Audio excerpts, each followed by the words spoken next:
UFC Fight Night is in the book. Jacare's really good at Jiujitsu, which means it's time for Verbal Tap, the show that proves fighting is way easier from outside the cage.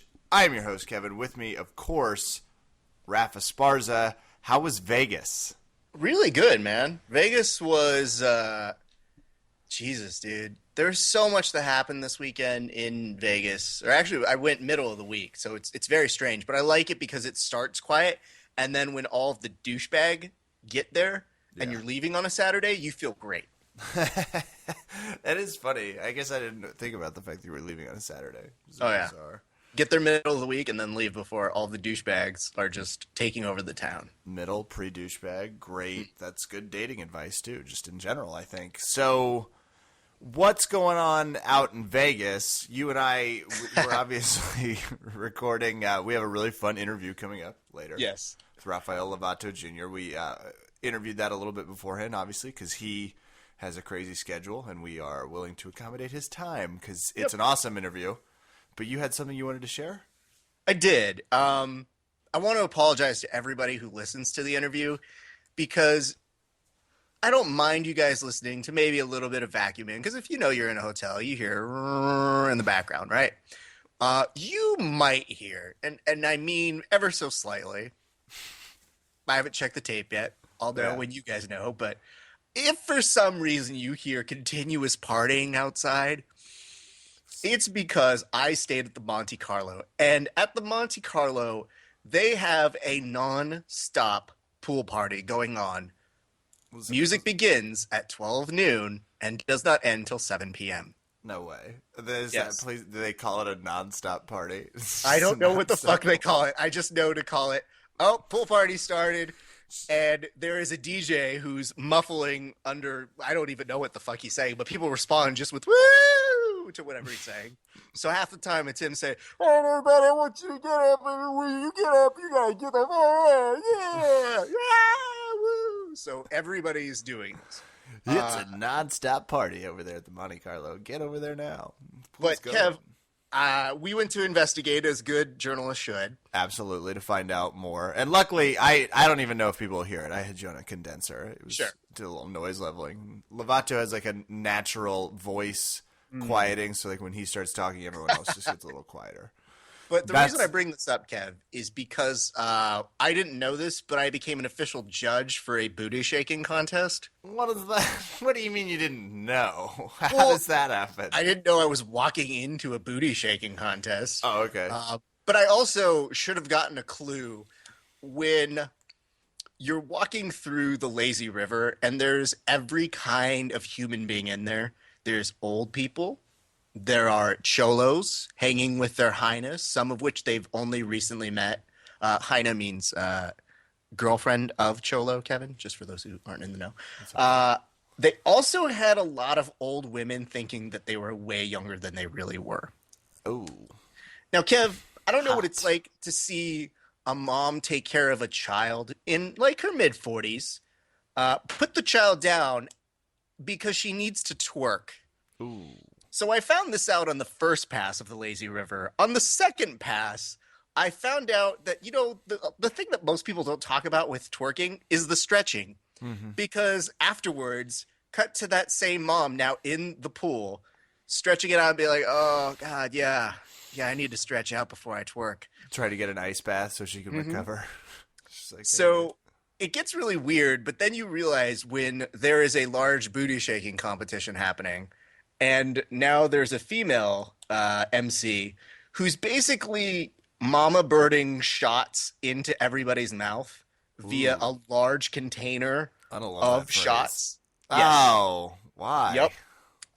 Because that's what's happening. Okay. So it's summer at the nonstop Monte Carlo pool party. That's all you need to say. So cut to Kelly looking at me and saying, do we need to go back to the old people pool? And I was like, abso-fucking-lutely.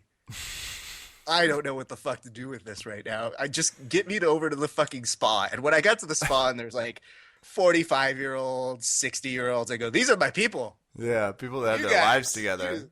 You guys. 401ks, everybody? Talking about Kimmel versus Conan's monologue. I'm a Letterman man. Someone chimes in. Raph just grins. So it was a strange time, but other than that, there was a lot of ridiculousness. I don't know how I can't write off trips to Vegas. I mean, I should, but for all of the writing that I do, because the place is so rich with characters, Yeah. that you sit there and you observe everything, and you hear things like, "No, bitch, that's not a fucking shot, you slut," and you go, "Well, okay, you should know better, you slut." I guess. I don't know. This is really weird to hear out of context. It's really weird here. Yeah. So that was only part of the Vegas experience. There's much more to talk about. There was that's a pool party nonsense. I don't need to hear your BS. It was a balmy 55 in Virginia. Where you went and trained places too? I did. I went to go train over at Cobra Kai over in Vegas, and man, that's actually where I filmed the Lovato had a seminar out there. Yeah, I remember. So it was really cool. Simgo is their main instructor there, and got to watch him give nice instruction. The people there are so great. I loved rolling with all those people. And the hard part with Sim is he starts teaching, and it's really hard to explain to him right up top in a very short amount of words that I have jiu-jitsu dyslexia. So in mid-roll, he sees like the move of the day happening to me, and he goes, "No, ref, it's the move of the day." And I go, "I'm an idiot. I don't know what to do." And he's like, "No, the move of the day is to get out of that." I said, all right. So he had a good laugh about that. But all the people over there, and I got to roll with Joaquin and Phoenix. No. Oh, sorry, idiot. It was Vegas. It was Vegas. A guy named Junior who was, he looks like he's ready to go destroy out this weekend at Gracie Nationals. And another guy named Tank. Now, if you don't get a heads up when you're about to roll with somebody named Tank, I don't know what better clue there is. No, that's it. That's the nice. Mm-hmm. That's the nice, like, heads up. You won't enjoy what's about to happen. He's not nicknamed Prius for a reason. Nicknamed Tank. When Tank fucking just ran into me, I felt like I needed to report it to my insurance claims agency and get a license plate number and exchange information, but it was a very impactful one. So my thanks to everybody, Simgo, everybody over at Cobra Kai. That was a lot of fun. And then I also got to roll yesterday with our good friend, my BJJ podcast arch nemesis, Paul Moran. Hey, how was Paul? Paul's fine. Here's the thing. I hate Paul as a human being, as a podcaster. Yeah. As a jiu-jitsu instructor, he's great. Fantastic. Oh, I believe it. But, still a deplorable human being. But his technique's great. Yeah. Has a teaching soul, which is nice. Yeah. And everybody over at Sergio Pena's is super great and super nice. But it was fun to just nerd out with Paul. And he would show something, and I go, "Oh, my God, that's so cool. It reminds me of this." And he's like, "Oh, my God, dude, that's like this." And I swear to God, I'm glad that for the most part, that early part was just me and him chatting, because it was the nerdiest freak out of all things jiu-jitsu for about a good hour and a half. So my thanks to him and everybody over at Sergio Pena's. They're kind of like a second home every time I go to Vegas. So yeah. Awesome. But what I did get to do in Vegas? I stopped gambling to watch UFC Fight Night. You didn't do both and just gamble on the fights? Honestly, Kev, it's hard to do both. Why didn't you call me? I would have given you the for sure lines you needed. Kev, I don't trust you for a lot of things, and gambling is like maybe number one on there. It's like top 3, definitively. Yeah. Okay, so you stopped gambling, you trooper, mm-hmm. just to go watch the fights. Can you fill us in? I was at an open mic. I saw highlights. I saw some. Looked like it was a good night for our Ultimate Fighter contestants from previous. But we got to start with the fights I did see. Jacare is on a tear right now. Looked amazing again. What did you see from him that you loved? Jiu-jitsu is effective. And on a grand scale, which is so great to people like you and me who are big believers of it. And we really want someone to carry that mantle of showing people now, like, hey, it works. It's really, really good. And there was one thing I was trying to tweet. I couldn't even really tweet from Vegas, but I put out a couple just, for funsies. Frunzies. But I had such jealousy of his transitions that I was in awe. Like, even, like, I'm not around people who were super excited by fights. They just know, like, he knocked him down. That's great. And I'm like, no, but there's a precision behind the way he's actually transitioning. I'd really like to point it out to yeah, whatever. Fuck it. Yes, it was good transition. Yep, he knocked him down, go boom. Great. I got nervous. The only time I got nervous for Jacare is he kept lowering his hands. That was terrifying me. But I felt at a certain point he understood. He had the, like, speed and distance. There was definitely, especially in that second round, when he felt way more confident in his ability to just do whatever the fuck he felt like. Including one mean, tight guillotine. You know Jacare, because Jacare's even careful, obviously, when there's no shirt or no rash guard or anything really slippery to hold people. He seems to be really good about staying on someone's back. Mm-hmm. You knew that guillotine was in when he abandoned that and was like, no, I'm going to finish this motherfucker. Did you see, I think it was the second round, I felt like every round had a submission that looked, yikes. I think in the second round it was kind of a Kimura grip. And that fucker, credit to Gegard because... Yeah, absolutely. I was actually impressed with Gegard in general, but yeah. That grip looked terrible, which is why when you finally get to that third round and Jacare is going for that guillotine, I looked at people and I go, I don't think people understand how tight that has to be. That fucker is just like poor. I mean, I felt bad for Gegard, and it's not a credit to say that Gegard is I guess behind a step or anything, but it was a great night for Salza. And the jiu-jitsu, like they're gonna have to put him up against someone big, and obviously Gegard, sweet and saucy Masasi. That's stuck in my head now. Now it's all stuck in my head, not just how to say Masasi. The whole phrase is stuck in my head. Raph, thank you. You're welcome. But Gegard's also a pretty cool name. They're gonna have to find him someone big. If not, is it maybe time to start talking Weidman? Might be. They say he needs a fight. Dana, typical afterwards, like, I don't know, he could be. Which, what the fuck does could be mean? Could be is the best filler statement you can make that means absolutely nothing. Hey, Dana, are you hungry right now? Could be. Okay, just tell me if you're hungry, dude. I don't really need to be dicked around. Yeah, I could be hungry or I could be angry. Sounds like you're angry, Dana. Stop being so fucking passive aggressive. Quit saying could because you sound definitive. I'm just right. Let us know. Overeem gets overreamed. That's not good. As a pun or as a fight? It sounds like a porn terminology. You're right. Yeah. Needlessly dirty. Dirty. Though it almost looked like a porn terminology. It looked like a bad perm is what you just said? Yeah. I have a master's degree in speech. I don't know if you knew, but I use words well.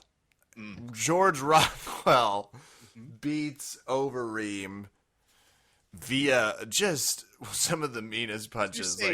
Did you say George Rothwell? Ben Rothwell. There we go. I was. God damn it. George Orwell came back from heavy opposition. Ben, obviously, writer of 1984. Yep, of course. Popular, very important What novel. did you think about that? I think Ben Rothwell is a scary motherfucker when he just starts swinging away. Alistair hasn't looked really great. Like he's still kind of exactly what he is. This is what happens with big guys.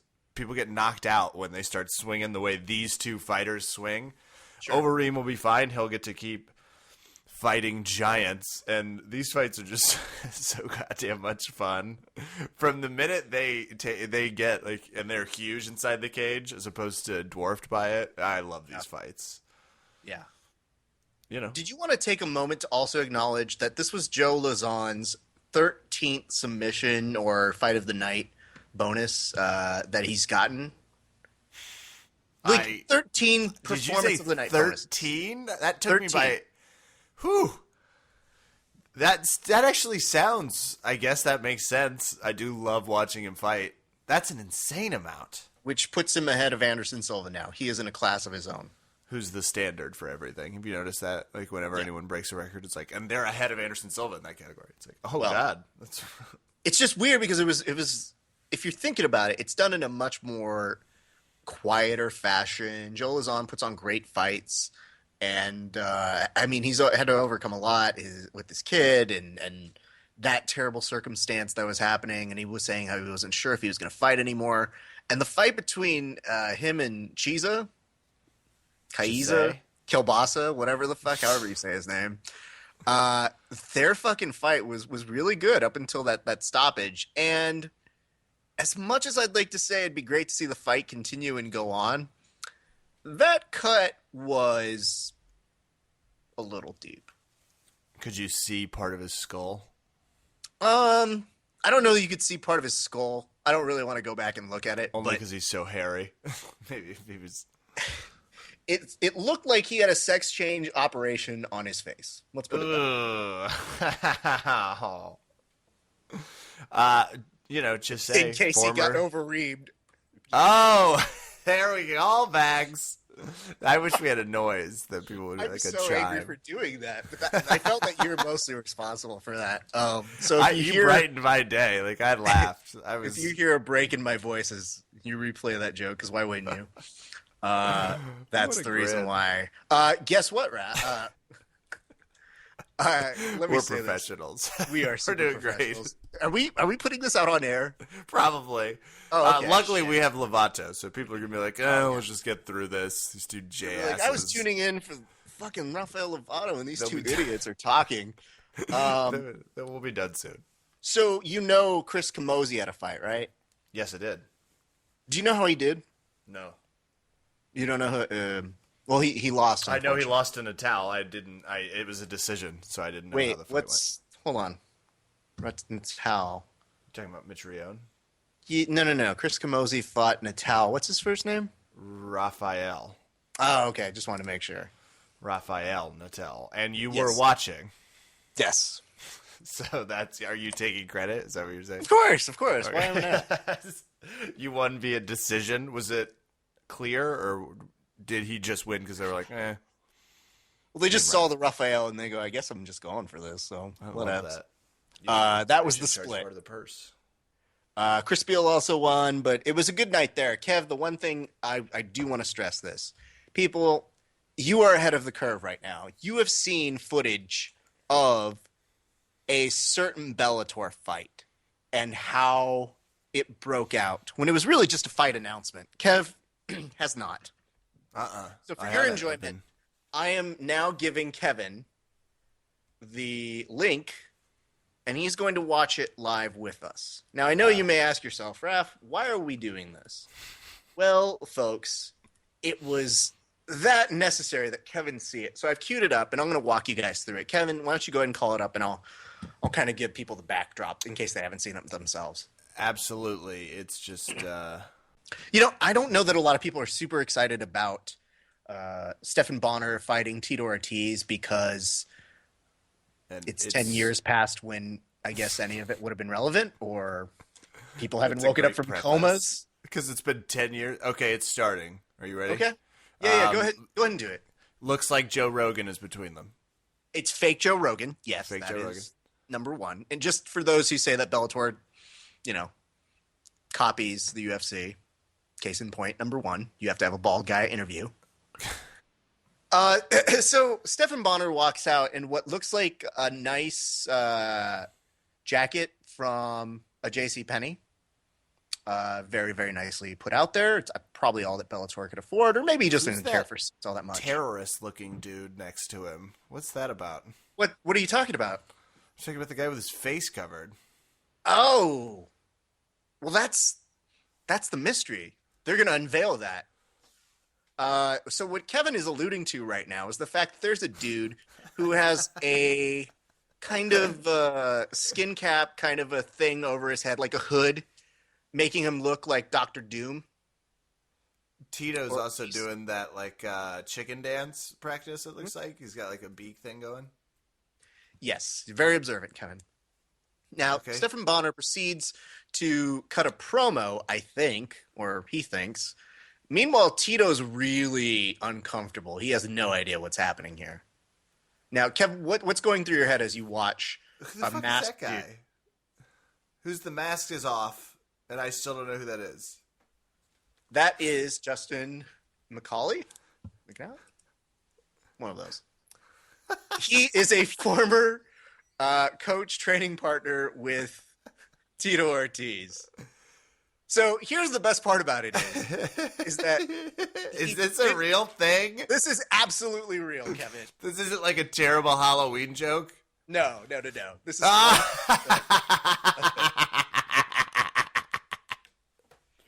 so the beautiful part is Kevin is now experiencing what we all experienced at one part, which was observing the confusion in Tito Ortiz's face, which I got news for these guys. You didn't have to bring out a masked human being / training partner to make Tito confused. Just let the press at him for 3.5 minutes. You'll Sure. find your. This is ridiculous. What's with the stupid fake fight? Like Stephan Bonner. What is going on with Stephan Bonner? So, what you may be noticing here is there is a staged. Well, let's put it this way: Staged. Stephan Yes. Bonner came out as saying the following. He said, "Yes, the stunt was staged. Yeah. However, Tito's reaction was not, and that Tito was using his real pushing, and that part was not scripted." Well, that would explain why no one was finished in the fight. It looks like someone grabs Stephan Bonner and they run backward like a choreographed march. This is the stupidest thing. Bellator, come on, don't do this. I just want to root for them. They just signed Joe. They've got some Kansas guys fighting. Like, don't do this to me. What is this? But Kevin, are they do trying you to not compete agree for that was Monday nights? the Like, best episode of Monday Night Raw you've seen in some time? No, that's my favorite episode I've ever seen of Monday Night Raw, like professional wrestling. Just Oh, I'm specific. sorry. That's too much of a credit. Let's say TNA Wrestling. Let's go there. Kev, the hard part about this is, do you recall that Dana White gave Stephan Bonner permission to go to Bellator? I do recall that he was very clear that Stephan could go. What if I were to throw this following theory out at you? What if this is Dana's way of trolling the entire organization, and that the real permission granted was to bring down the organization from the inside? You are saying he sent this in? He either knew about it and was like, yeah, you should go do that, or he's using Stephan Bonner, like Stephan's an inside mole? I'm just saying, I'm Ooh. not saying. You've definitely gotten my wheels turning in a way that finally makes sense after that 4.5-minute clip of Tito. So, I mean, the thing is, and this is why we actually had to take the time on the podcast to address this. How do we as MMA fans address this to future generations? I say we forget it and act like it didn't happen. You can't forget it. It No, happened. come on. How many views have been on this thing? 225,000, give or take, but that That's doesn't more sound people like... than watched Bellator, period, this weekend. That's a fair point. So the And YouTube what are the clip is great. up-down votes on this, Kevin? Well, the only one that matters is my down vote. 163 you up to 261 down. I can't believe you actually downvoted that, Kevin. I want to make a stance. I want them to know I don't appreciate this business. Kevin, how do you feel after seeing that now? Like, where are you mentally? I'm not in a good place because it makes me fucking nervous. You know what I liked about what recently Jose Aldo said? Jose Aldo was upset about his opponent trying to push him. And he was like, this is John Jones and Daniel Cormier, a little bit their fault. We are fucking professionals. Like, we are professional world-class athletes. You don't do that. That's not how you act. We get locked in a cage for a reason, not so you can see this bullshit. I'm paraphrasing now, but Sure. I agree with him entirely, and I don't like this. Like, get the fuck out of the octagon, Stephan Bonner. Are you making enough money to be making a fool out of yourself? Like, are you even fighting someone? I don't understand it. Tito, I know you got a lot of bills to pay, I assume, based off of all of the exes and kids, but maybe let's just, like, work on becoming a personal trainer or something. Like, I don't like it. Do you feel embarrassed for the sport? I feel embarrassed for Bellator. There we go. I don't think MMA is going to suffer at all, because people that like MMA are just like, well, get them the fuck out of the cage. No one cares. And the real, I guess, downturn is it was smart of Bellator to go once a month. Scott Corker, now, this is like one of the first things he's doing in the organization. So we're in the Scott Corker era, and now we've got this weird shit that happened. And as the resident pro wrestling fan, this should appeal to me on some level, but it's now reached that so bad it's bad category that you just shake your head and you wonder who are the line of people who approve this. Well, obviously not Joe Rogan was a part of it. He was in it. Whoever, I want to know specifically, like someone's idea was to put the mask on someone. Yeah. It was like, he looks like a member of the Taliban. Like, just so you know, like he looks like every awful video. Like, don't have someone sitting there in a masked, like, it's just stupid. Yeah. I will say this. I feel we've talked about it. We've put it out there.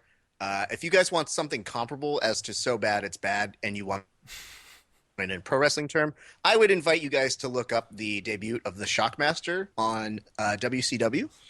It's very similar. It is strikingly as bad as that. And so I hope future generations learn from this and don't bring up masked Dr. Dooms to the stage or the cage with them. I think it's a learning experience, I think. I love that your encyclopedic knowledge also somehow categorizes wrestling promos. Like, you seem like you have a very finite knowledge of all of them in their categories. Go see the 1993 WCW pre-footage if you really want to see how someone is. Anyway, not the point, but it's important as a reference, Kevin, because it is widely regarded as one of the worst things of all time. And it just hurts my heart when MMA gets those things when you don't have the ability to say, hey, guys, I mean, it's fake. So, that's all like, we have no way of getting out of it. It just happened. And you look at it and you go, okay. It's Tito Ortiz and Stephen Potter, right? Nice vest, Tito. Asshole. You got him. He's like, I've got a prom after this. Shut up. Our jacket's in back. Are you ready to bring our shenanigans to a halt and talk to Rafael Lovato Jr. about his transition to the MMA cage? You know, after that clip, we need all the help we can get. So yeah, let's bring on Rafael Lovato Jr. on the podcast.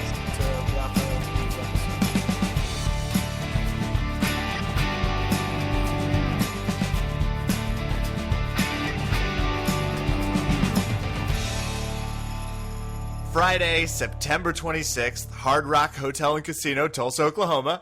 Rafael Lovato Jr. taking his unprecedented jiu-jitsu talents into the cage. Rafael, how are you doing this evening? I'm doing great. Just a typical day of training camp, sore, tired, and hungry. Yeah. What does that mean for you, a typical day of training camp? Because you run a school, you're an amazing instructor in terms of both in the location and you have a very large online presence. What's your typical fight camp right now? Are you just focused on the MMA fight? Are you still doing everything else? What's your breakdown? Man, my day is just so filled with stuff going on. Like throughout the week, I'm doing everything from, obviously I'm training Muay Thai, wrestling, my grappling, have sparring, I'm still teaching my gi classes and no gi classes. Nice. And I've been training in the gi, not very much, but probably like 2 times a week, still just kind of for fun, to do something that, brings me happiness instead of just grueling hard training. And then I have my recovery times where I'm, have a yoga session or ice bath, sauna, that sort of stuff going on. Every day is just jam packed with sessions, dedicated to whatever it is, the focus is that day. So I'm doing anywhere from 2 to 3 sessions a day. Plus, I'm still teaching my classes, private lessons, doing stuff online. I have a few more things I need to do, and then my last couple weeks of training camp, I won't be doing any other side jobs. I'll just be totally focused on relaxing and doing my final preparations for my fight. So I won't be teaching as much either. We only kind of believe you, just so you know. Knowing your track record, all of a sudden he's going to pick up like a woodworking hobby halfway through, build a jiu-jitsu canoe. Rafael, I got to ask this because you said you're doing gi just, for funsies. Yeah, to relax. But can I ask, how hard is it to put down the gi for you? I wouldn't say I really put it down, it's just not my focus, just the same as, because this time of year is what, people would consider no-gi season. This time last year for ADCC, I was doing primarily no-gi for, 2 months, to get ready for ADCC. And so even then it's very similar to how I am now, it's still kind of training the gi for fun here and there, but it wasn't my focus. But now no gi isn't even as fun as what it normally is, because now, I'm just doing, grappling. I'm not doing jiu-jitsu no gi necessarily. I'm just doing the things I'm going to be working for MMA, so for my guard, for example, I'm not really doing any sweeps right now. I'm just either attacking submissions or I'm kicking and getting back up to my feet, Right.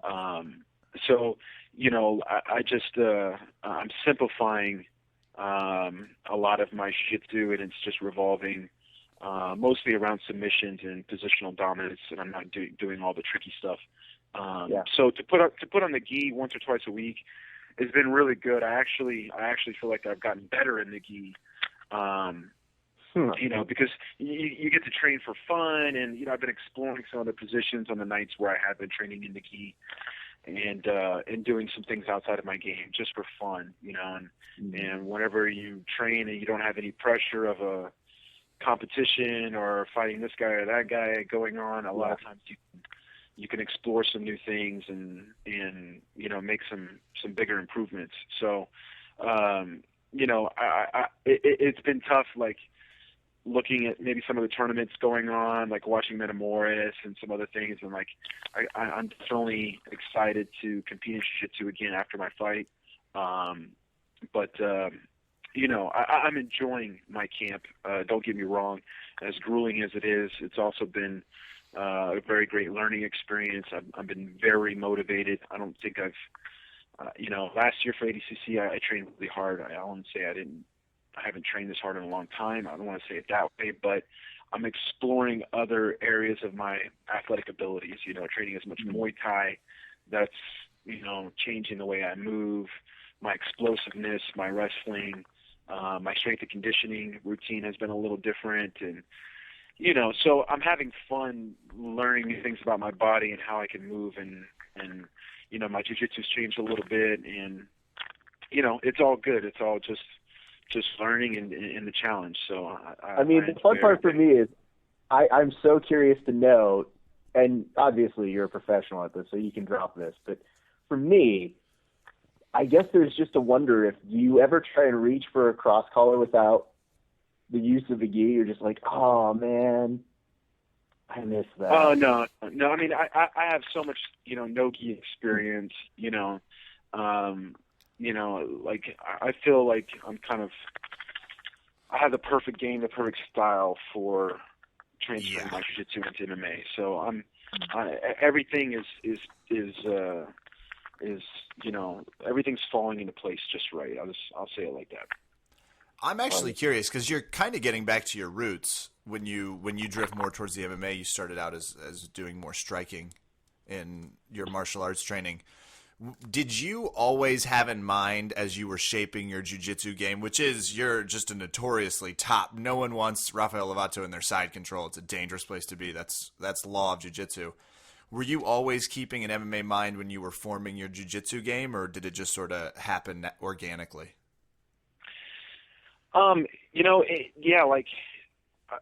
I'll say that it really, came down to how my father, what his beliefs were, how he, trained and developed me as a martial artist. Obviously I started in more of the stand-up arts when I was younger, and when we started to learn about jiu-jitsu, and actually we knew about some ground fighting before he found actual jiu-jitsu, which his first experience with jiu-jitsu was from the Gracies, and so we always kind of knew that he coming from the JKD background, he always had the mindset of being a complete martial art, and we understood there was ranges, and we had weapon range into kicking range, into punching range, into clinching range, and all the way into a grappling range, and so we knew about the importance of ground fighting early on. It just wasn't very technical, and as our jiu-jitsu knowledge expanded, and he was learning so much more, you have to remember at that time, we're talking mid-90s, early to mid-90s, that there was no, okay, we got to learn jiu-jitsu to go win these tournaments. You know what I mean? That didn't exist. We have to learn these moves. Purple belts didn't exist. Like, they were so hard to find. Yeah. Exactly. But, the thought of having a tournament game or, ways to score points and stuff like that. Oh, absolutely. Was never a part of our conversation of learning jiu-jitsu. That never, as far as my first experiences and his first experiences learning jiu-jitsu. And then the UFC came out, and so like, it was like, okay, jiu-jitsu for that, for a real life fighting scenario. That's why jiu-jitsu was the best, that's what Royce Gracie, proved to us then and to the world. And so that was always the mindset, so growing up as a kid, my father, he was like, all his students, he wanted to be well-rounded martial artists. So as, we started teaching more jiu-jitsu, we never went away from the striking. We never went away from people being able to put on little gloves and defend themselves. For many, many years, part of your test for blue belt at our school included a basic set of Muay Thai skills that you had to show us, along with jiu-jitsu sparring with the gi, and then after that, you would put on the little gloves and you would spar a good solid 5 or 6 rounds with all the advanced guys, like Vale Tudo is what we called it then, and it was Vale Tudo sparring or MMA sparring, and so you couldn't even get a blue belt in jiu-jitsu, a blue belt with your gi jiu-jitsu. You couldn't get a blue belt in jiu-jitsu without being a pretty decent little MMA fighter, actually, at our school. And that's how I grew up, so I was putting on little gloves and sparring with grown men, whenever I was 14, 15, all the way through until I was about 18 years old. Then I really started to focus on jiu-jitsu full time. And so, that was his mindset, like it's to be able to defend yourself in the real scenario. And the first jiu-jitsu tournaments I ever did, he held those tournaments, and I was doing them in Oklahoma locally as a kid. We didn't have a time limit, whenever we trained, we never had a time limit. It was always about just getting the submission, and, there was no points. None of that stuff really existed. So, yeah, it's been interesting, kind of getting back into that mindset, and obviously I've still done Muay Thai, and I've still done some MMA sparring with my guys before. I've had, trained different fighters over the years and stuff like that. And so I never really fully went away from it, but now I'm just kind of re-exploring it all over again, and finding different aspects of myself that I haven't brought out in a long time. And it's been fun. Tell us about I guess, it seems like so much of it is really stars aligning, if you would, that both you and the Raider are fighting on this card, and also kind of in a place conducive to people who like you guys to come see you guys fight. Yeah, Tulsa. Yeah, I mean that's about an hour and a half away from where we live. So for you, like, what is that experience like in training with him for it, and also probably going into that as kind of a hometown favorite? It's going to be awesome. There's a little bit of some pros and cons to it. Probably the biggest thing that is, going to be hard is the fact that I'm not going to be able to be in his corner. I'm going to have to focus on my own fight. So, we've had so many great moments over the years competing together. It's my first black belt, and we've won several big titles together on the same day, and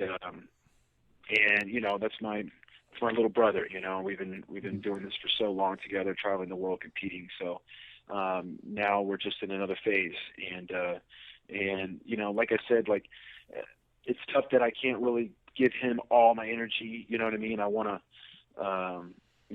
be in his corner and everything, and I won't be able to do that.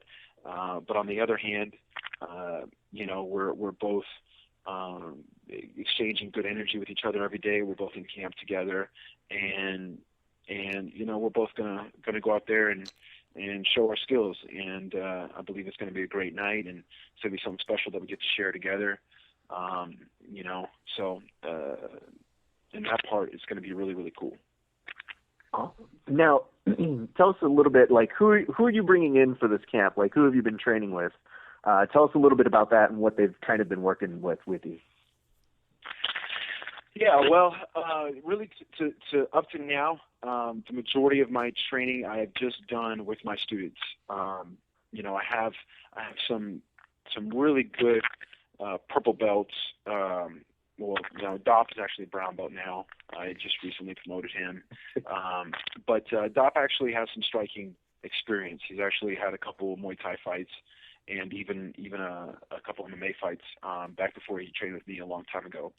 And we have Muay Thai at my school. We always have, and I've been bringing out Muay Thai instructors for several years. And now I have a really great Muay Thai instructor here at my school full time. That's Crew Mark Beecher. He's been here all year. So, a lot of my best jiu-jitsu guys are also really good at stand-up as far as people on my team. So some of my better purple and then, brown belts have quite a bit of, stand-up training over the years because we've always offered Muay Thai at my school. Yeah. So,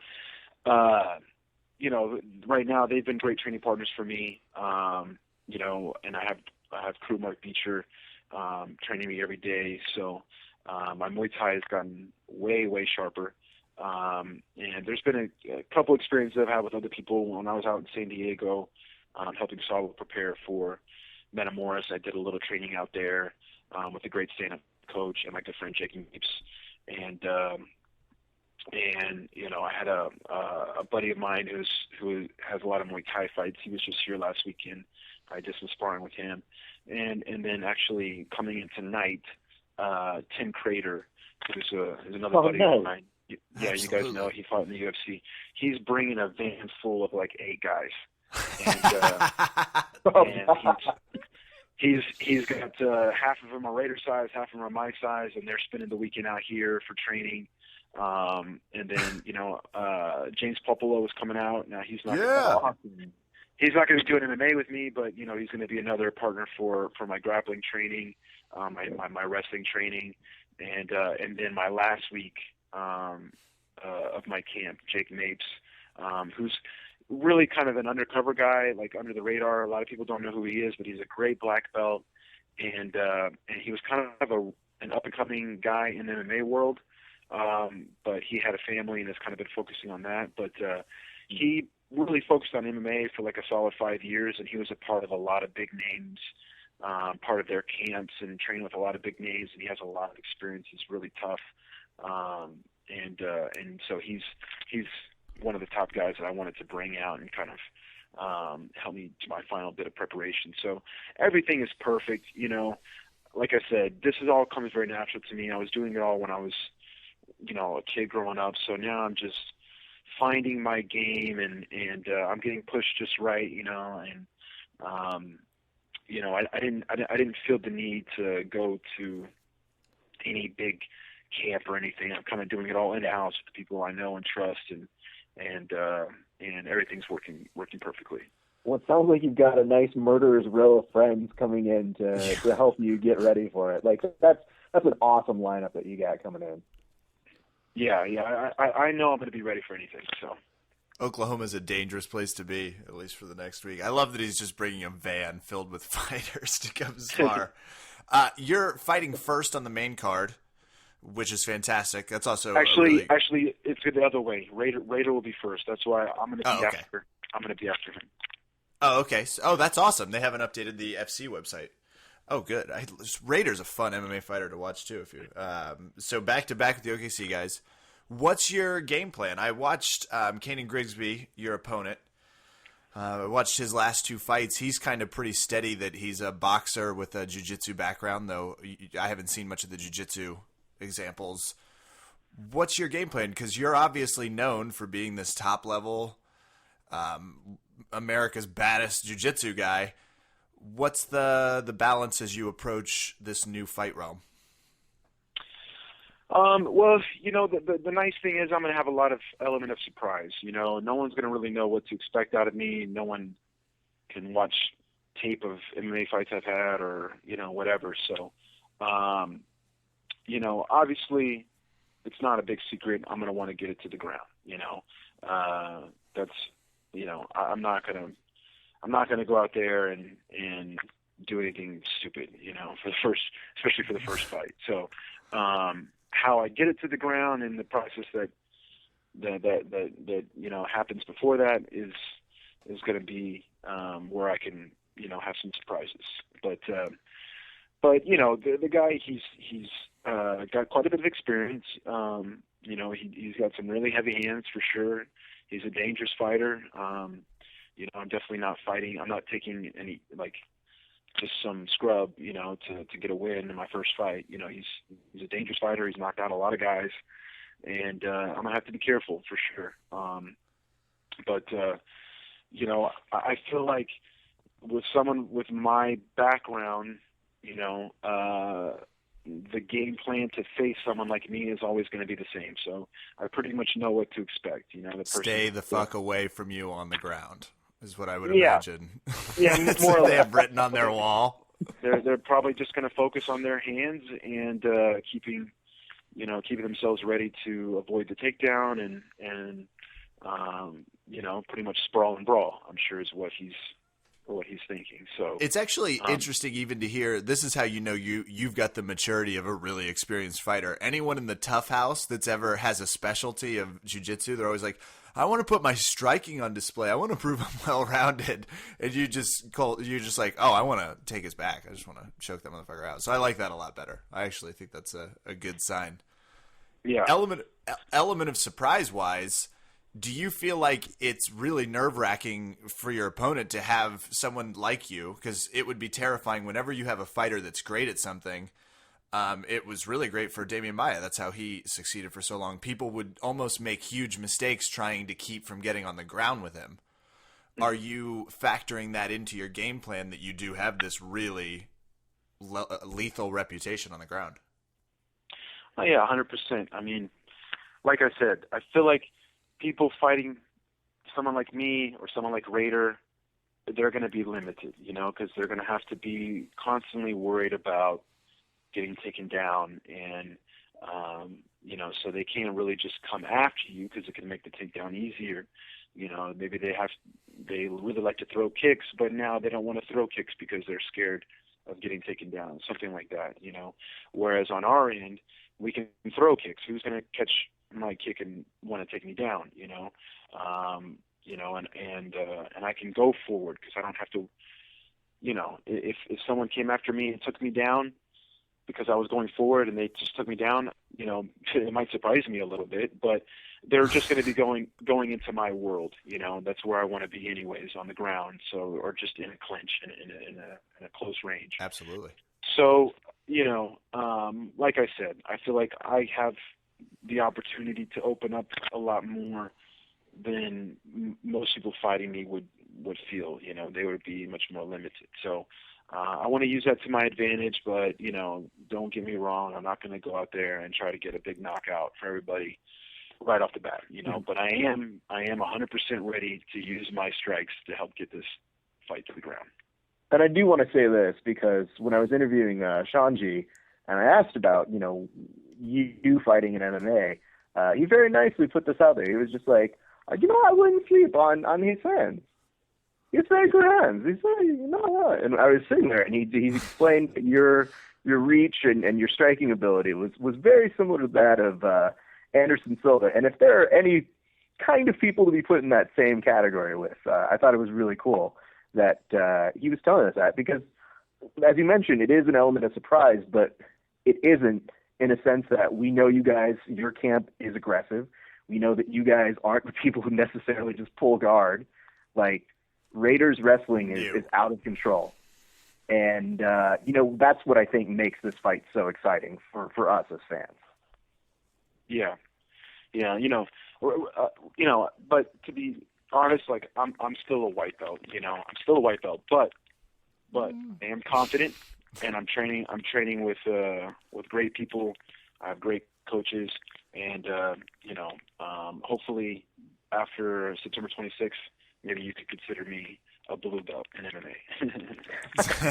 Well, we will be waiting with bated breath to see if we can award you a blue belt that Kevin and I are in no circumstance or reason able to give out. But on a scale of 1 to 10, just curious, what do you think about the Shanji impression? Not bad. You got the high pitch. You maybe need to get the accent a little more. But well, here's the thing. I feel that if you go too far with the accent, that's when people who do jiu-jitsu will break your arms. So it's a respectful, high pitch. I'm so fascinated by his high pitch. It's just like, I watched him do a seminar and you do a seminar. It's very similar in certain respects, but watching him do it when somebody didn't get a move right, he instantly would go to a higher pitch and be like, "Oh, come on! No, you're not supposed to go there. You're supposed to back around. Go back around. That's fine." So Shanji, he's hilarious, and I'm really happy. Both he and Salo will be present for my fight. Will be in my corner. Oh, they're coming in? That's awesome. Yes. That's fantastic. Yeah, it's do always. Me a favor and don't mention that I haven't impressed him, because now that I know that, he's way more dangerous for me. To maybe change the subject a little bit, you mentioned watching Metamoris. What were your thoughts of the most recent Metamoris? I thought it was great. I thought it was a really good one. It was pretty entertaining all the way through. It was good. I guess probably the biggest shock of the evening, I guess, was Josh Barnett. What a monster. Jeez. Out there. That's a big dude. His little shorts and freaking huge body. Putting it all over you, sweating all over you. Ugh. Like, he's good, man. He's good. I think Dean was just so set in looking for the half guard. That's Dean's game, but Josh is just so big, and it was kind of like, it was a good matchup for Josh too, in a way. As dangerous as Dean is, like, he's most dangerous with the leg locks, which Josh is very familiar with, and sure. He sets it up mostly, from half guard getting underneath, and Josh is just so big and heavy, and or Dean sets it up, while passing, which he would have to get on top, and which was going to be very, very tough to do. So it worked out good. I think it was a good matchup for Josh, as dangerous as Dean is. But the tap was very unexpected. But man, when you got a guy that size, you know, squeezing your head in the right spot, and he's been doing it forever. I mean, that's a choke, and it's painful. So, but that was pretty crazy, and I thought all the other matches were good. You know, Saul was a part of his camp, and helped him get ready for his last week of training for the fight. And I know he's, you know, he really may not be quite so happy with his performance. You know, he had a couple opportunities that he missed, but I still thought that he fought very well, and I actually thought Comprito fought very well as well. I mean, they both had great exchanges and were doing great stuff, and you know, it was just really cool to see two, you know, top guys from, you know, of all time putting on a good show like that in the gi. So, you know, and I'm anxious for the next one. You know, I think there's a good chance, you know, someone from Team Lovato is going to be in the next one. And I'm not going to say who yet, but you know, we'll see how it comes out. With the secret match, we're very, very skeptical of secrets right now. So we believe you. Yeah. We're just not going to keep going into secrets, because if we go in that route, I feel we're only setting ourselves up for something that will be like, Jack Glover, he was already there. He was announcing. That wasn't a secret. The one thing I did want to ask you is, well, I guess I have two here. The first is this. Did you feel that there was a missingness of gi there? Did you miss seeing gi at all? Or were you okay seeing 5 matches be no gi for Metamoris? You know, I think it's good. I mean, you know, like, I love it all. You know what I mean? So, sure, maybe another 1 or 2 gi matches would have been cool. You know, maybe they could even expand the card to, like, you know, 8 matches or something sometime. I don't know. But I think no gi is good as long as it's, like, exciting matchups, you know. Like Keenan and Vinny was a great match. Great match. You know, Galvao and Sonnen might not have had that much action until the end, but still, you know, it's just interesting. You're intrigued by it, and having someone like Sonnen, you know, with the popularity that he has, you know, it's good. It's good to bring the media and get, you know, more of that interest in what's going to happen. And so I'm okay with that too, you know. And MMA guys aren't going to really put the gi on, you know. There might only be 1 or 2 guys in the world that would be comfortable doing that top MMA guys fighting in the gi. Well, I guess you could probably say that, you know, we were the only people interested in seeing Sonnen fight. I think the Nevada State Athletic Commission was also very interested, which I guess brings me to my second point, which was, did you feel your phone get warm when he was called out? I mean, I know you had an MMA fight you were obviously training for, but did you just feel it get a little red hot where people were like, hey, I know Lovato's got a thing, but is he cool? Did you step in? Yeah, you know, that would have been awesome. I mean, Galvao and I had just fought each other at the previous event, but great match. We've never had a no gi match before. You know, we faced each other a few times in the gi. Really? And they've always been pretty good matches. And I think a no gi match with Galvao would be awesome, and I would totally love to do that sometime. You know, if that ever comes. You hear that, Hollick? Yeah, you I hear was going that? to say. We would all like that. But, you know, Kevin Miller will only take a little bit of the purse for setting up that fight. It's okay. No big deal. 5% tops. And you leaked something on Facebook that made my jiu-jitsu nerdiness peak. It was potentially about fighting Cyborg. You were just throwing out ideas, or someone threw your name out. It was one of the two. But I was immediately just like, absolutely, let's get that. How do we get that inked? How do we get that booked in on the Where pay? can I send my money? How can we make that work? Yeah, I think that'd be a great match too. You know, I mean, I think there's a lot of great matches out there, but Cyborg, you know, I'm a big fan of his, and I felt really bad for him at that last, well, not the last, but the Metamoris he was in, and he had to go against Schaub, and it was just, you know how that was. So I would love to, give him a great fight, you know, that he deserves.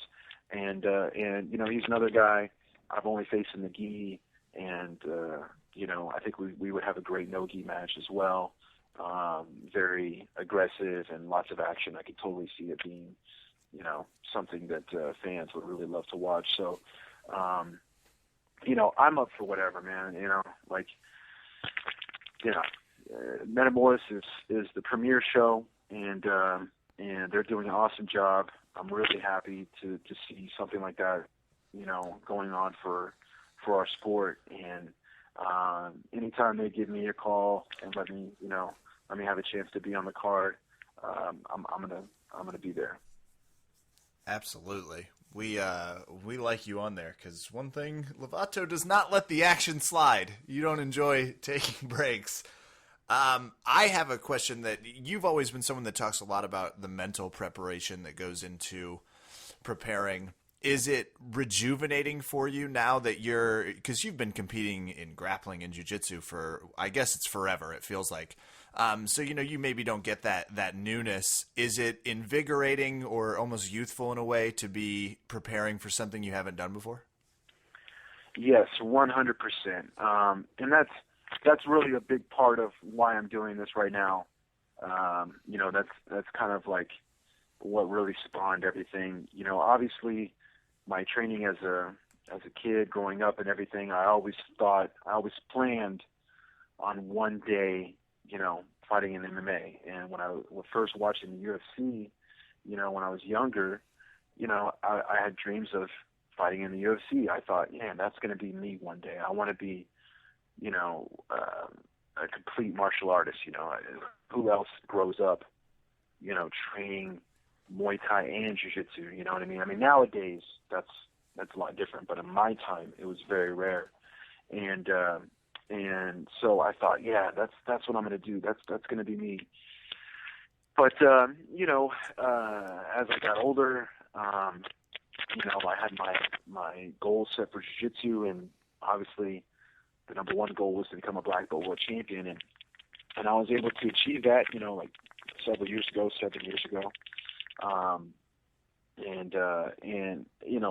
A lot of people would have went right to MMA then, but I wanted to do more than that. Like, BJ, he won, and then he went straight to MMA, and there really hadn't been an American or a non-Brazilian just being at the top for a while.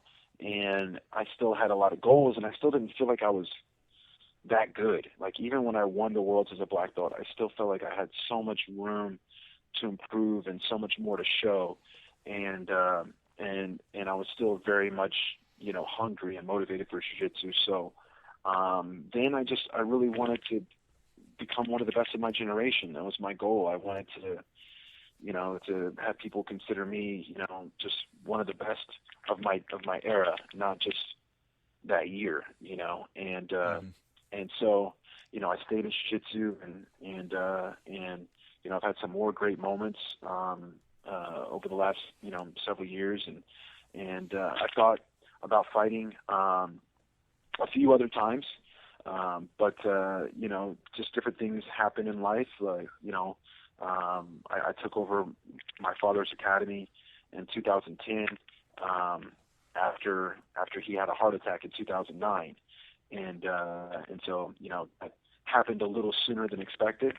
But I needed to step up and do what I had to do, and so I took over the school, and so then I had more responsibilities, and I had the business in mind, and one thing that I've always been chasing after was also an ADCC title. So that is always the second half of the year, kind of the main focus on those ADCC years, which is every other year. So, yeah. In 2010 would have been an opportunity, but I took over the school, and it wasn't the right time. 2012 could have been another time where I thought about fighting, but that was the first Metamoris, and I had that opportunity, and I'll never regret doing Metamoris. It's amazing. It's huge for my career. And now, 2 years later, here we are, 2014. My school's in a great place. There's no ADCC this year. I have my Muay Thai coach here with me full time. and mentally I was just very ready for it. I was just, not that I was getting tired of jiu-jitsu, but man, I've been doing it for so long. Like, I've done every Worlds every year since 1999 except for one. So, it's every year of my life since I was 15, 16 years old has been about chasing after a world title in jiu-jitsu. And so, I've just been doing it for a long time. I've gone against several generations of great black belts, from the Margaritas and Pechapanos to today's guys like, Jackson Souza, who was probably 13 years old when I had won my black belt world title, So, I've gone against everybody, and I needed a new motivation. I needed a new spark. Everything felt right. I wanted it, and it was just time, and that's why I signed to fight. And now I can feel it. I feel so hungry. I'm giving so much of myself in all my training sessions, and I'm just doing everything I can to be the best I can be, come fight night. And it's fun right now. It's pushing me in new ways. I'm mentally feeling a way I haven't felt in a while, because in jiu-jitsu, I have so much experience. Like, I know what to expect. I know, I can go in and just do it. You know what I mean? I have my training camps, but I could jump into a jiu-jitsu tournament anytime, And you do frequently. Yeah, I like to compete as much as I can, but now I have this new feeling, and it's great, and it's pushing me hard. It's exactly what I needed, what I wanted, and now I'm also, like I told you, I'm also even more motivated to go back into jiu-jitsu. So it's helping me both ways. So it's perfect. I like hearing that. Rafael, I got to ask this. So I know you're a visualization person. So take me to September 27th after you win. What happened? I'm going to eat a lot of really bad food. Yeah. And, one other thing that's really cool about the MMA fight, like I told you, Salo and Shanchi, are both going to be here in my corner. And it's more of an event, a jiu-jitsu tournament, you know what I mean? Like, people have been watching me compete in jiu-jitsu tournaments forever. And, I don't always have, like, all my close friends and family and all the, they're not always there. Maybe they're watching the stream, or they just get updates afterwards or whatever. But, for this, some of my instructors and my good friends and students from all over the world actually are coming to be there, for my fight. My good best friend since, it's pretty much my brother. We've been best friends since we were like 8 years old.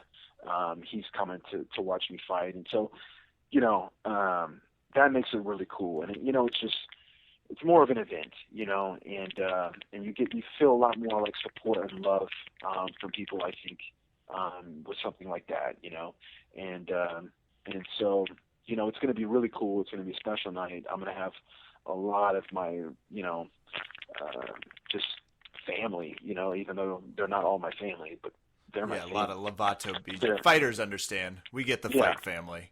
They're gonna be there, and I'm gonna get to spend the whole weekend with them. Afterwards, the fight's on Friday, so Saturday, I'm sure we're all gonna go out and just spend the day together, and have great conversation. Yeah, lots of bad food, and just have some fun. It's going to be awesome. I've never had some of these people all together at the same time, so it's going to be exciting.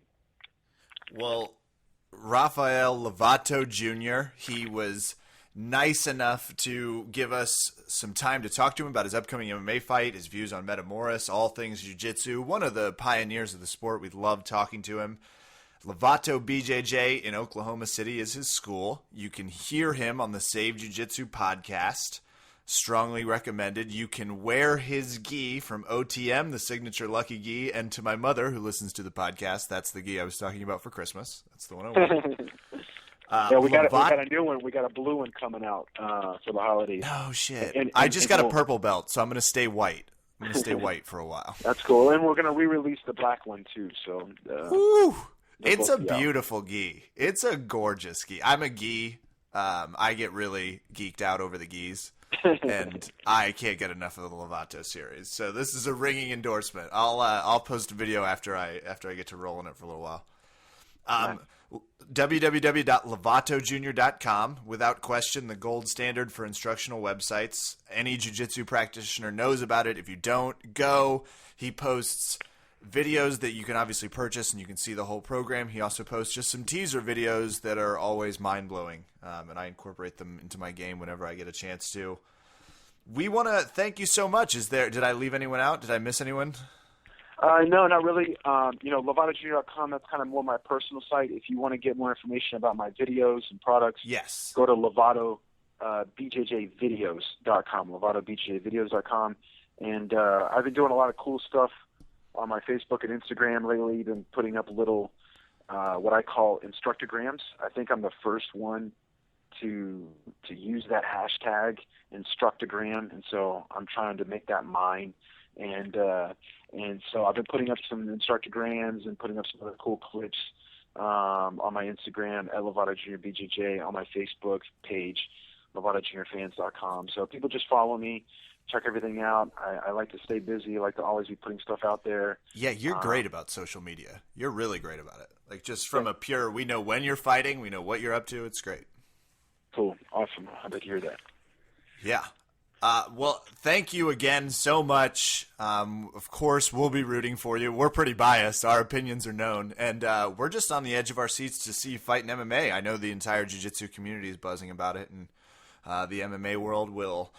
They already know who you are. They're going to be looking out very shortly. Ladies and gentlemen, Rafael Lovato Jr. Thanks, guys. Appreciate you having me on.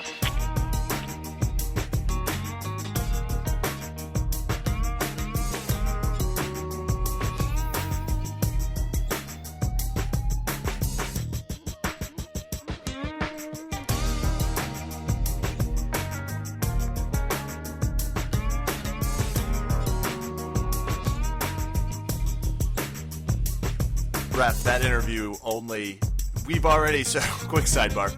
Raph and I have already been really excited about Lovato hitting the MMA cage. That interview made it significantly worse. Like, I want this fight to happen right now. Like, I want to watch. Patience, my friend. No, it's a 24-hour news cycle. I don't have patience anymore. I want to see it. He sounds focused. He sounds great. Very focused. And, it like I said, Rafael's always been a great friend of the podcast. I think one of the funniest things about him is he's had one of the most popular podcasts that we've ever done, and that it fell in the top 10, and we're like, hey, man, that was a great run. And he just kind of goes, let's do it. Reposts the episode, and then it jumped back into our top 10. So, like, dude is synonymous with us, for better or worse, I guess. But he's always been great, always taking time to talk to us and be really cool with us. So, we're happy for the guy, and we're just as curious as he is to see how he'll react. But I think for us, it's out of this great curiosity of knowing that he's got this great background. And if they did get to the floor, yikes. That is not a good world to exist with Rafael Lovato. I was thinking about this. It's like, how pissed would you be if you're the average MMA fighter and you're about to step in the cage? Your fifth, sixth fight, you're still a pro, and all of a sudden you find out, it's this world champion that's been tearing it up in this different genres. First fight in MMA. Great. Thanks, guys. Thanks, bookers. That's really helpful. I guess more than anything, I realize if I'm a fighter that I tell people, I go, yeah, I'm going to work on my wrestling. I'll work on my stand-up. What's this guy do? Okay, strike all that. Everybody bring in every black belt you know, and then have them fight me at once. And then let's see how I do. He's calling Chael Sonnen, and he's like, what were you using? What were you doing? But, it'll be interesting, and we obviously have his back, and I would say we wish him the best, but Kevin and I feel pretty strongly about it, and I think he's going to do good. I would like to see him shock people and do something completely crazy and cool. But it sounds like he knows what his strengths are, and he's not being crazy about it. He's not telling you, like, hey, guys, watch out for this fucking knockout knee I'm throwing. Backflip to Darce. That's what he's Oh, my God. That'd be amazing. I want to see that now that you mention that. Gymnastic. We should talk about gymnastic. Like high acrobatic submissions. Yeah. Next podcast. Hey, stay tuned, everybody. Find us on Twitter at Verbal Tapcast, Facebook, Instagram at Verbal Tapcast, verbaltapcast.com. Of course, available for download on iTunes, which is probably where you are listening. If you're listening, just leave a little rating 5 while star. you're doing it. Leave a little rating. 5 Give stars. us a little, hey, here's how it's going. Maybe a few comments. That'd be great. That is going to do it for us tonight. Raph, it's time for shout-outs. I'll go first. Okay. BJJ Finder out there, essentially located out of BJJ MMA Academy in Chantilly. I'm shouting out one of our white belts, Brian, for being crazy athletic, very resilient. And I don't think he listens to the podcast, so I'm going to guilt him with this little shout-out. I think he's been making a ton of progress, making everyone better. And he's just one of those people that's cardio doesn't stop. He's like strong. I was about to say, I match number detected 7. a little bit of anger about how good his cardio is. I've been super clear that I'm beating the hell out of him now because it's going to be, I know it's going to come to a tipping point, like at his progression level. So it's like, I got to get these in now. Yeah. Yeah. That makes complete sense. Exactly. Beat the kid until he grows up bigger and stronger than you, and then, I'm just saying when. It's not like I know it's going to happen, so I only have a finite amount of time. My man, wait, Rob, what's his name? Brian. Brian, do me a favor. If you ever need tips on how to quickly beat Kevin, I'm more than happy to give you those tips. Not emotionally. Oh, no, I mean physically so and or emotionally. Okay. I've written a whole book on like 7 how to take Kevin. All of a sudden, if he said one, I'd know. Just so you know, I'd be like, "That was written for you." That was. I know where that came from. Rob, one of our black belts, was sending me some pictures as he's building. It looks like he's starting to get his mats down on his place because he lives way out there. He just wants to be able to train where he is too, which is really super badass. Yeah, I'll I talk saw more about photos it. of that, and that was. Oh, did you? Yeah, isn't it cool? It's awesome, Yeah. right? Yeah. Some really cool stuff. That's going to do it for me, Raph. I'm headed back to Austin this week, so. Oof. I know. Oosh. Austin, Well, Texas. give our best to Austin. But let's do this. I'll go ahead and shout out Valley Martial Arts Center. Female! Do me a favor and turn down the volume when you put that out. Yeah, no problem. You're so loud sometimes. It's like, do you know how loud you are sometimes? Yes, I do, Okay. actually. All right. People are I just want to make sure. Clear. All right. On to better news. Guys, it's so great when you can go visit other gyms, but nobody beats me up quite like the people at home. It's, Kev, I went to Open Mat. I just got back from there, and it was such a good open mat. I went to the Chipotle here, and I opened the door, and I swear to God, this door felt like it weighed 1,000 pounds. And it was so embarrassing for the people behind me because I'm just struggling to open this door. They're looking at me like, God, what a weakling. And I was like, you don't know where I've been. Shut up. You shut up now. I'm tired. Shut up. But anyway, shout out to everybody there. And let's go ahead and shout out Alex Perez. Alex came back. I haven't rolled with him in a long time.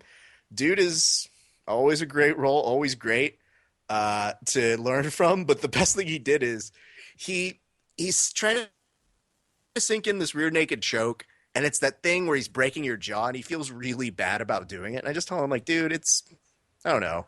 What do you want me to say? Don't choke me?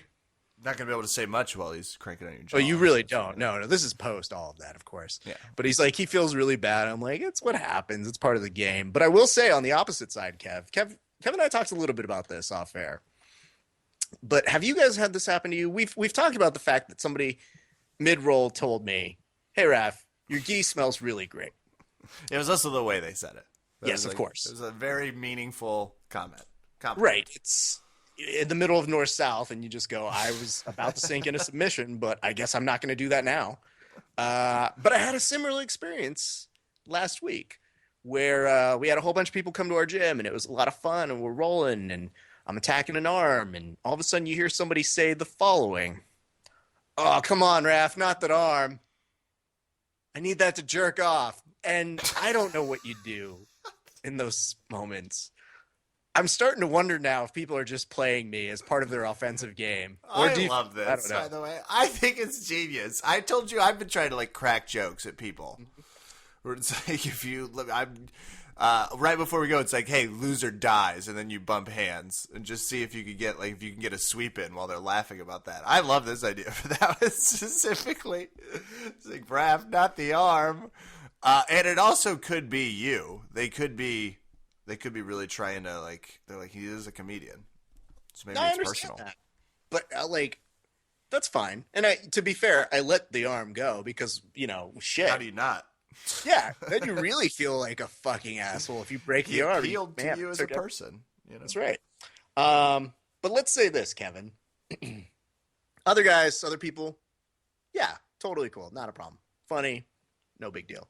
I can almost guarantee you, if you are rolling with me and you are trying to crack a joke, have you thought about the opposite? Have you thought about me dead facing and not even giving you any acknowledgement, and the fact that that'll probably give me a better advantage?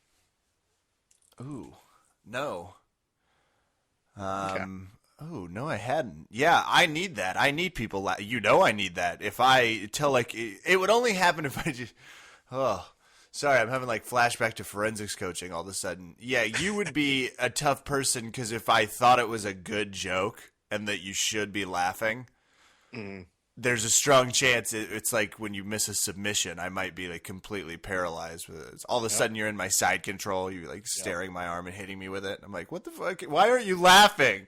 You heartless monster.